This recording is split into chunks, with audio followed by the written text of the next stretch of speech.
BJP రాష్ట్ర మాజీ అధ్యక్షుడిగా ఆ పార్టీని పరుగులు పెట్టించిన బండి సంజయ్ రాజకీయ జీవితంలో ఎన్నో మలుపులు కనిపిస్తాయి.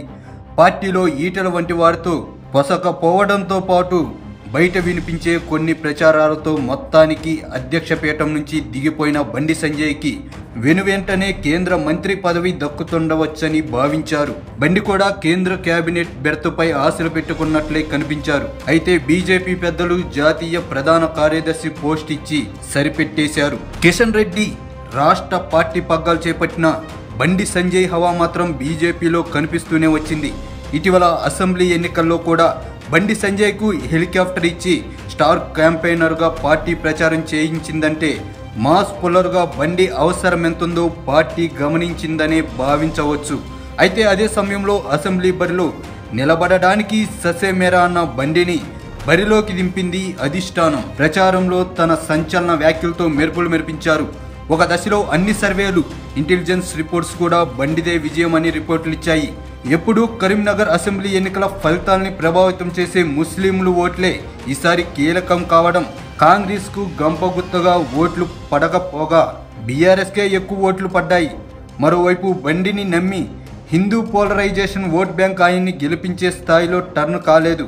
దీంతో బండి సంజయ్ కరీంనగర్ అసెంబ్లీ బరిలో దెబ్బతిన్నారు.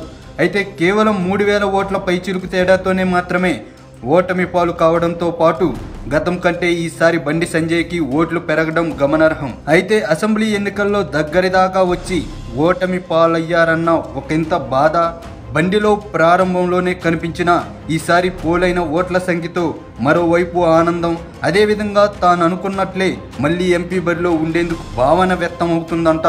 సాధారణంగా గెలిచిన వారు అందరినీ పిలిచి ఆప్యాయంగా పార్టీ సెలబ్రేట్ చేసుకుంటారు.